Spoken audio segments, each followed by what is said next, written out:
ꯑꯩꯈꯣꯏ ꯃꯌꯥꯏ ꯀꯥꯕ ꯗ꯭ꯔꯒ ꯊꯥꯗꯣꯛꯂꯁꯤ ꯑꯃꯗꯤ ꯈꯨꯟꯅꯥꯏ ꯃꯁꯛ ꯈꯪꯅꯕ ꯂꯥꯏꯔꯤꯛ ꯅꯤꯡꯊꯤꯅ ꯇꯝꯁꯤ ꯍꯥꯏꯕ ꯍꯤꯔꯝꯗ ꯄꯥꯡꯒꯜ ꯁ꯭ꯇꯨꯗꯦꯟꯠꯁ ꯑꯣꯔꯒꯅꯥꯏꯖꯦꯁꯟ PSO ꯃꯅꯤꯄꯨꯔꯅ ꯁꯤꯟꯗꯨꯅ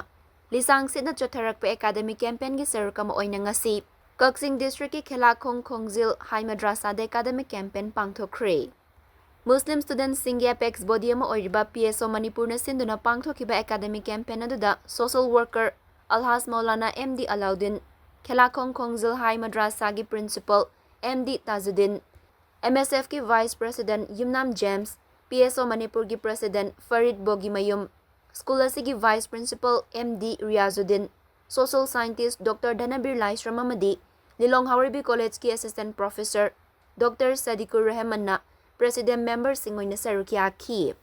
ꯀꯦꯝꯄꯦꯟ ꯑꯗꯨꯒꯤ ꯅꯨꯡꯒꯤ ꯋꯥꯔꯣꯜ ꯄꯤꯕꯗ PSO ꯃꯅꯤꯄꯨꯔꯒꯤ ꯐꯥꯏꯅꯥꯟꯁ ꯁꯦꯀ꯭ꯔꯦꯇꯔꯤ ꯌꯨꯝꯈꯥꯏꯕꯝ ꯑꯁꯒꯔꯅ ꯍꯥꯏ, ꯏꯃꯥ ꯂꯩꯕꯥꯛꯄꯨ ꯃꯌꯦꯛ ꯁꯦꯡꯅ ꯈꯪꯂꯕ ꯈꯛꯇꯗ ꯅꯦꯁꯅꯦꯂꯤꯖꯝ ꯁꯥꯒꯠꯄ ꯉꯝꯒꯗꯧꯔꯤꯕꯅꯤ꯫ ꯑꯗꯨꯕꯨ ꯉꯁꯤꯒꯤ ꯃꯤꯔꯩꯕꯥꯛ ꯈꯛꯇꯒꯤ ꯄꯨꯋꯥꯔꯤ ꯇꯝꯗꯨꯅ ꯏꯁꯥꯒꯤ ꯄꯨꯋꯥꯔꯤꯕꯨꯅ ꯅꯥꯊꯩꯗꯨꯅ ꯊꯝꯂꯤ꯫ ꯃꯁꯤꯃꯛꯅ ꯑꯩꯈꯣꯏ ꯏꯁꯥꯅ ꯏꯁꯥꯕꯨ ꯍꯟꯊꯅ ꯌꯦꯡꯖꯕ ꯑꯃꯗꯤ ꯅꯦꯁꯅꯦꯂꯤꯖꯝ ꯑꯃꯗꯤ ꯄꯦꯇ꯭ꯔꯣꯏꯇꯤꯖꯝꯒꯤ ꯋꯥꯈꯜ ꯁꯥꯒꯠꯄ ꯉꯝꯍꯟꯗꯕꯒꯤ ꯃꯆꯥꯛ ꯑꯣꯏꯔꯛꯂꯤ꯫ ꯄꯨꯝꯅꯃꯛ ꯑꯁꯤ ꯏꯟꯗꯤꯌꯥ ꯒꯚꯔꯟꯃꯦꯟꯠꯀꯤ ꯁꯄ꯭ꯔꯦꯁꯤꯚ ꯄꯣꯂꯤꯁꯤ ꯑꯃꯅꯤ ꯍꯥꯏꯕꯗ ꯍꯥꯏꯃꯟꯕ ꯊꯣꯛꯂꯣꯏ꯫ ꯑꯁꯤꯒꯨꯝꯕ ꯃꯕꯨꯛ ꯁꯦꯡꯗꯕ ꯏꯟꯗꯤꯌꯥ ꯒꯚꯔꯟꯃꯦꯟꯠꯀꯤ ꯄꯣꯂꯤꯁꯤ ꯑꯁꯤꯕꯨ ꯅꯝꯈꯥꯏꯗꯨꯅ ꯑꯩꯈꯣꯏ ꯏꯁꯥꯅ ꯏꯁꯥꯒꯤ ꯂꯤꯛꯂꯝ ꯊꯤꯖꯗꯨꯅ ꯃꯍꯩ ꯇꯝꯕ ꯇꯉꯥꯏ ꯐꯗꯦ꯫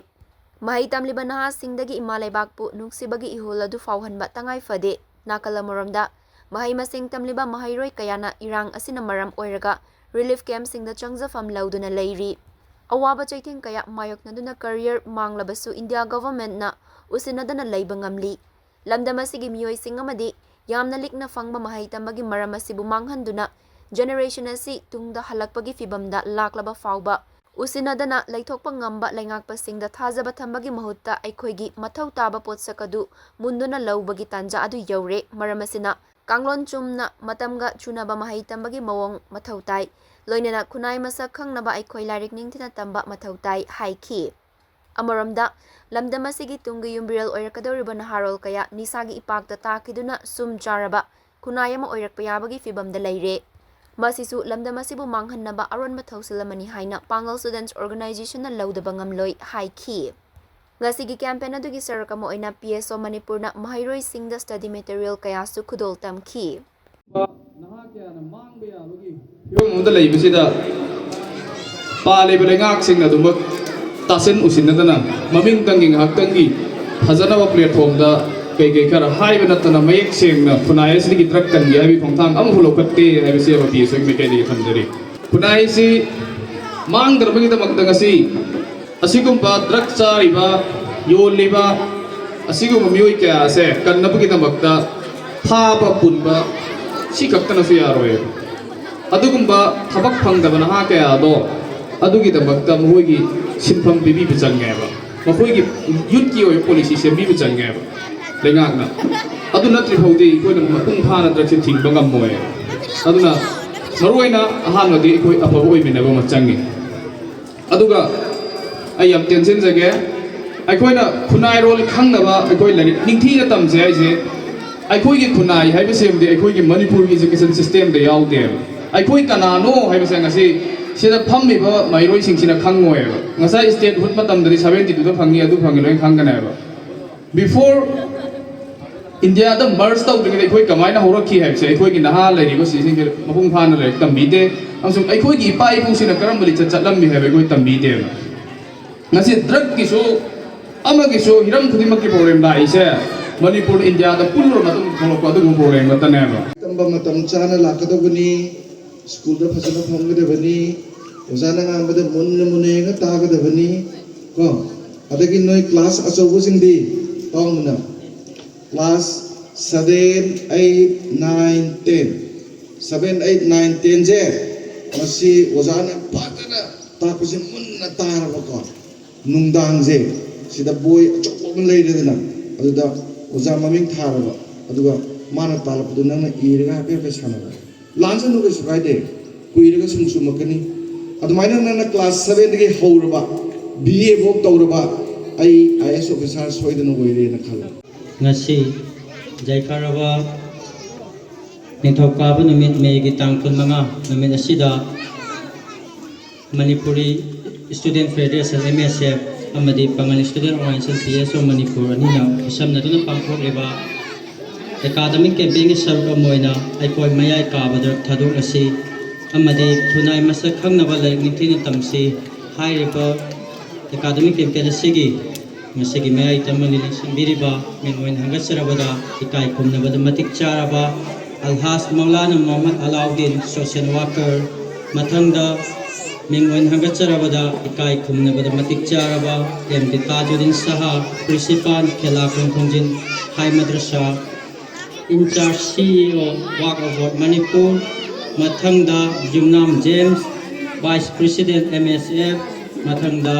ikai kumnabada matik charaba Farid Bogi Mayum President PSO mathangda mingoin hangasarabada ikai kumnabada matik charaba MD Riyajuddin Vice Principal Khela Khongjin High Madrasa loyana asigi function asigi resource person lebi rakliba Ojai bungo mingoin hangasarabada ikai kumnabada matik charaba Dr. Danib Relashram social scientist loyana Ojai bungo mingoin hangasarabada ikai kumnabada matik charaba Dr. Siddiqur Rahman Assistant Professor Economics Haiswadi Lelong Haribi College ko thakapa phongdokseri Pangal Student Organization PSO na lisang sin sa thaduna lakpa campaign asigi maru waiba pandamde lamdam asida kanglon chumna mahi tamduna afaba khunai ama puraknaba honabada khunai amagi backbone oiriba education asi lamdam asida de tungoinaduna thambagum tawri ngasigi safalaba lamdam asigi chatnariba mahi tambagi kanglon asi lamdam asigi mahairoi singda mamutana phanghanba tangai phate ngasigi modern society asida chatnariba education system asidi mahairoi singda phanghaliba knowledge kudimak application oina ohenba system ama khangni nakal amaromda lamdam asigi powari matik chana syllabus ta haptuna hawalakliba naha ron singda lamdam asibu mayek sengna khanghal batangai phati maduna lamdam asida aikoi kanano haiba masak khangjagadau ribani Ima lebak iram dambu mayek seng na khanglabadata nationalism sagatpa mangmaduribani adubu ngasigi lamdam asida mirai baki powari khak tamduna isage powari din na thairu thamli punamagasi India punamasi government of India gi aron ba agenda amakhagni nakalla maromda lamdam asigi naharon kayana nisagi ipak tautuna sum saraba khunai ama oi khibagi yabagi phibam amada leiri masisu lamdam asibu lekha taana manghannaba aronba thausin amaga loinana satharakpa thawung amani loisalapada lamdam asida sahi ahum hena lamhen tumhenba tharana jekhai thingaiba tawduna ima lebak iramdam asibu thugainaba hotnaduna lakli masida government of India na khangna kari amata ta tawdana leiri adugumba lamhen tumhenba kaya adubu action lawagi mahot mifata sing aduda mateng pangsin ba amadi pukning thawatpa manba thawong kaya sathai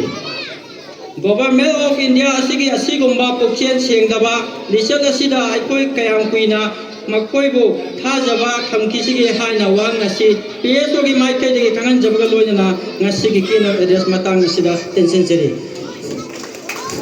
long live MSF long live PSO long live Manipur